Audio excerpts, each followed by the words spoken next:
Идуваме понатаму. Веќе нема математика, ми олесна. Сега ќе имаме... Денеска петок, време за граматика. Нема математика, но има граматика. Граматика. Има Аплауз за граматика и граматика. правопис. Линче, не сме се видели одамна. Како се наставничке? Ајде да Добре прснеме сум. на Те околу, молам, добре прснете дојдовте. Како сте? наставничката. Супер, одлично.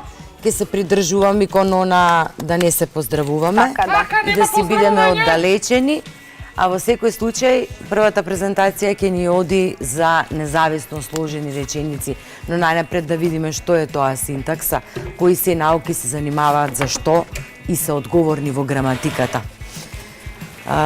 Дали ќе сакате да ми помогнете? Секако. Презентациите се тука. Само да видиме независно сложени реченици, а вториот част ние со последични реченици. Ето така. Да до мен да сега ти учи. Ајде, учам. Сега јас, а то стапчето да ми го најдевте или твојот бастум да го Тоа Може се со потребам? го зема бастумчето, Може наставничките. со бастумчето? Ајде, со Наставничката, повелете. предходните наставнички си го А земаат, ти тоа е си го- дивно. си го зема, Да. а може со бастумчето? Може, обиди се, пробај. Ама Ајде не, да видам. не е Мислам со дека може. настолчето. Може, може. Ајде. Ама еве чекате да го видиме. дезинфицираме бастунчето. Ајде, Дезинфицирано е. Добро е, може. добре. Ете вака. Ни рекоа да не покажуваме со бастун. Може. Допирајте. Значи, штом дедо мен да ми дозволува, јас по старите многу ги почитувам. Така е. Граматиката Горда? е наука која што во себе мора да содржи нешто за да биде целосна. Ние не сме почнати од тука. Тука треба да завршиме. Ќе почнеме секогаш од овде. Од фонемите, од гласовите, а фонетиката е науката која што ги изучува гласовите, односно создавањето на гласовите. А фонологијата е таа задолжена за гласовите. Морфемите или зборовите ги изучува морфологијата. А синтагмите, односно синтагмата, ги изучува синтаксите. Синтаксата како наука е одговорна за речениците. Ајде да видиме сега што е синтакса. Синтакса е наука, ама од што? Од јазикот, која се занимава со речениците, односно со јазично точниот редослед на зборовите во реченицата. Јас многу сакам кога моите ученици зборуваат убаво. Зборуваат милозвучно, но и граматички точно. Синтаксата се занимава со законите, бидејќи секогаш велиме дека напуштивме математиката, во математиката има закони, но секако и во граматиката има закони. Синтаксата се занимава со закони по кои зборовите се врзуваат во реченица и по кои се гради проста или сложена реченица. Сега да видиме зошто синтагма, од каде овој збор, чуден збор. Што мислиш ти до мен, да наш ли е овој? Мене ми личи на Архаичен некој- ли на е? некој грчки збор. Така ќе да е. Да. Така ќе да е. Синтагма и уште нешто, јас учениците за да не заборават им давам две асоциации.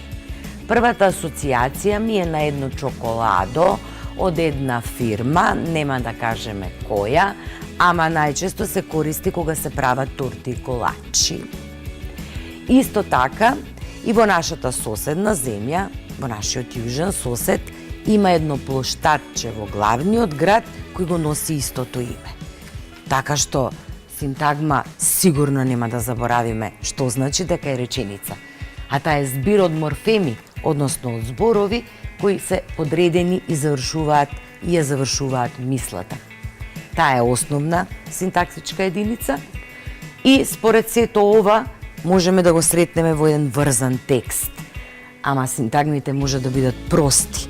Кога се прости, само содржат еден глагол и ништо повеќе. Може да бидат дури и со еден збор. Просто проширени, сложените реченици пак може да бидат независно сложени или паратакса и зависно сложени или хипотакса. Пак повторно некои чудни зборови. Јас нема да ги читам, само ќе ви кажам дека може да ги најдете нивната етимологија на овие зборови што претходно ги кажав што значи паратакса и што значи хипотакса, и тоа врската, односно линкот, ќе го најдете на www.makedonski.info show. Тоа значи дека е дигитален речник на македонскиот јазик. Но секако да не заборавиме дека ние можеме да се користиме исто така и со правописот и со граматиката од Коневски. Се сеќаваш дедо Менде на времето кога сите се мажеа и сакаа да го имаа презимето од мажот и завршуваа на ски, на оф. А сега е модерно да го превземаат комплетно, па да не биде со А, па да биде со И, како што е мажот. Да. И знаете што вели мојот дедо? А, дедо Менде? Што вели? Вели за тие така што прават граматиката од Коневски поглава. Слушнавте? Затоа што не треба да го превземаат така како што е, бидејќи ние имаме родови. Па не ни мора да го Машки, преземаат женски. презимето жените кога се мажат на станички. Лина, ти си со времето. Па така. Со времето си секако. Одиме понатаму. Сложена реченица. Мораме да кажеме што е сложена реченица за да дојдеме до независно сложените. Таа е синтаксичка единица која содржи најмалку два прирока или глаголи. Глаголите можат само да бидат прироци. Ништо, никој друг збор. За разлика од подметите, може да бидат сите останати менливи зборови. Одделните реченици во рамките на една сложена реченица се викаат дел реченици, а тоа ни е важно кога ќе разработуваме сега независно сложени реченици, да видиме за што станува збор. Имаме 5 видови и мораме да ги знаеме.